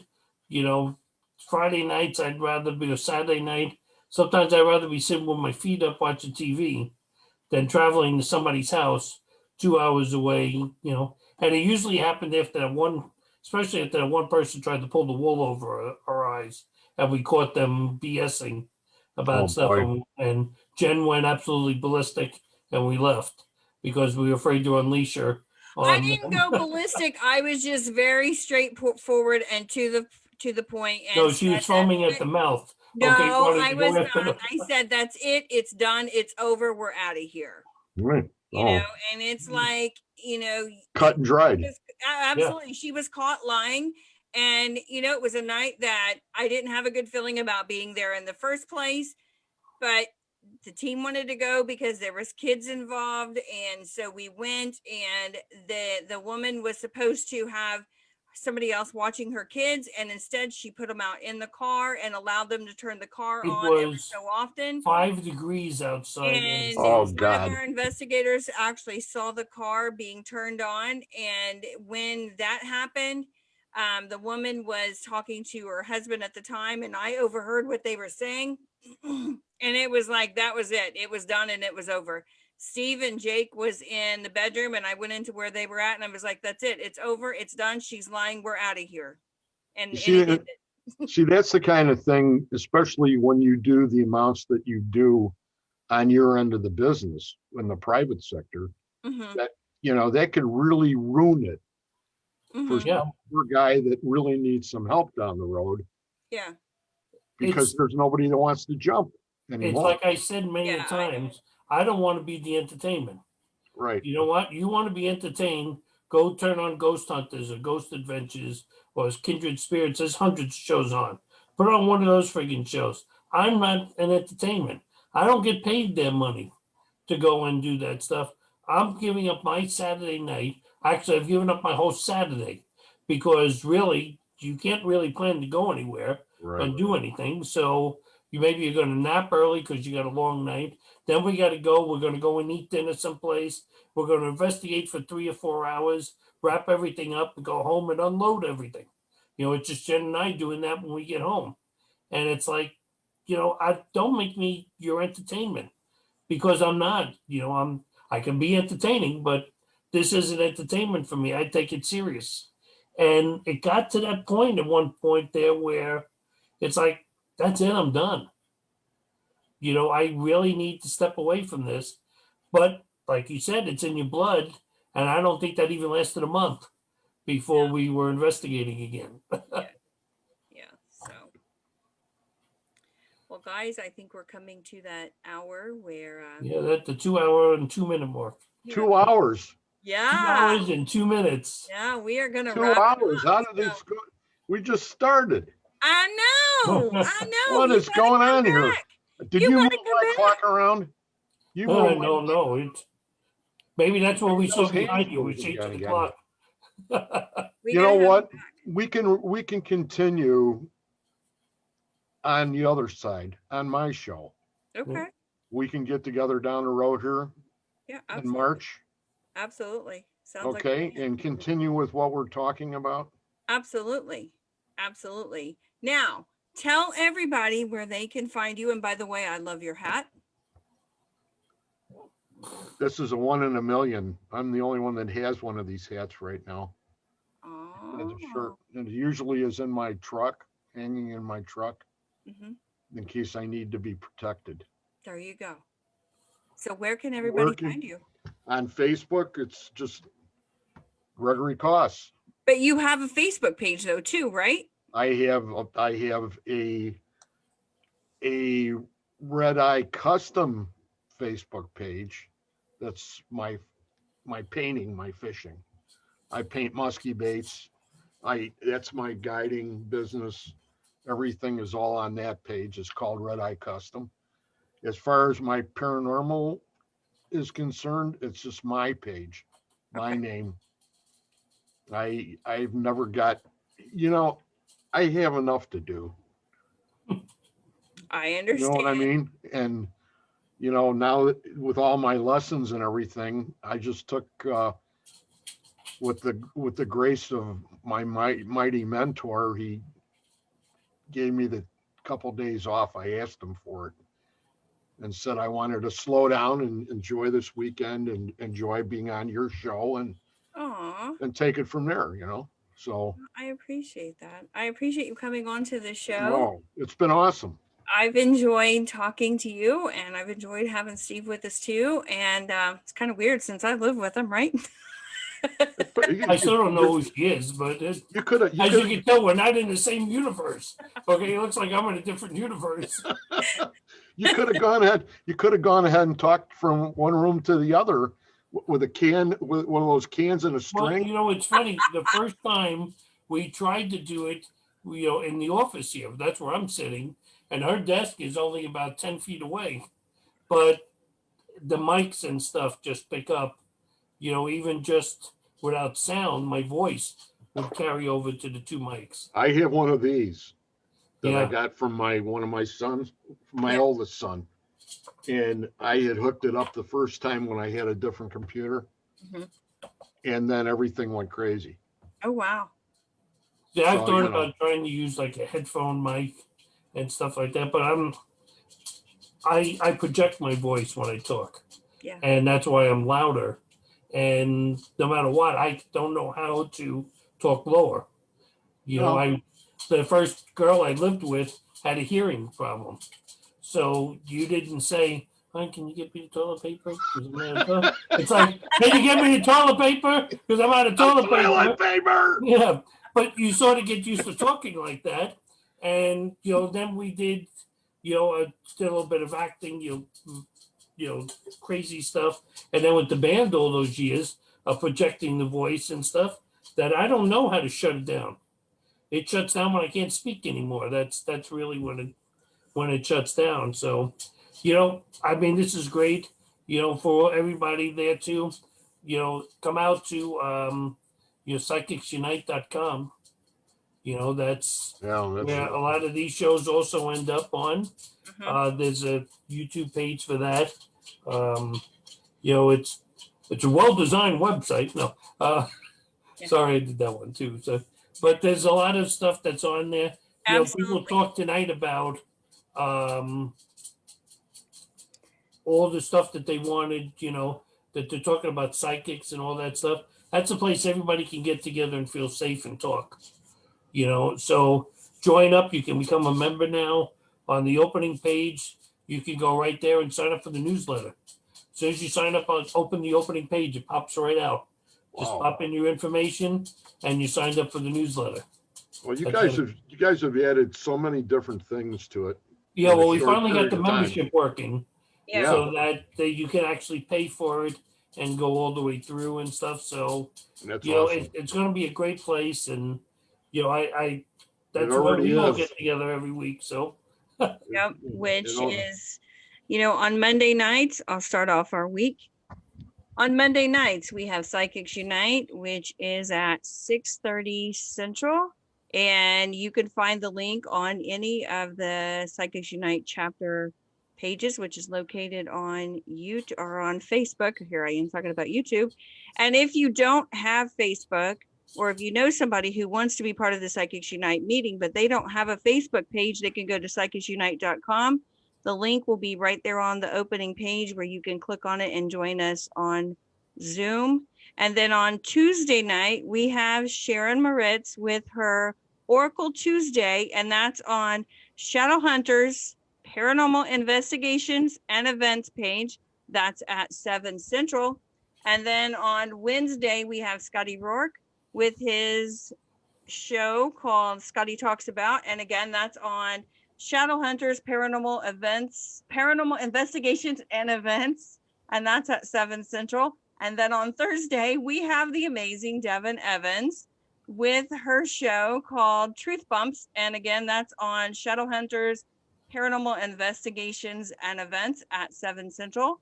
And then on Friday night, we have the man of the hour, Greg Kos, with his show, The Shadow Hour, on Shadow Hunters Paranormal Investigations and Events, and that's also at 7 Central. And Nick also has a show on Sundays, although Nick, I'm sorry, I don't know what the name of your show is, but it's at 7 Central, correct? Is that when it is? Yeah, it's got to be 7. Okay. And then again, my show is also on Sunday nights at 7 Central, 8 Eastern Standard Time. And next week on our show, we'll be having Mr. Scotty Rourke, and he's going to be talking about his journey and sharing a lot of great information with us. So I want to thank everybody for being part of the show. I know it went a little longer than usual, but that's okay because we had some amazing conversations going. And I'll see you next week. Same channel, same time. Have a great week, guys. Bye. Bye. Thank you, guys.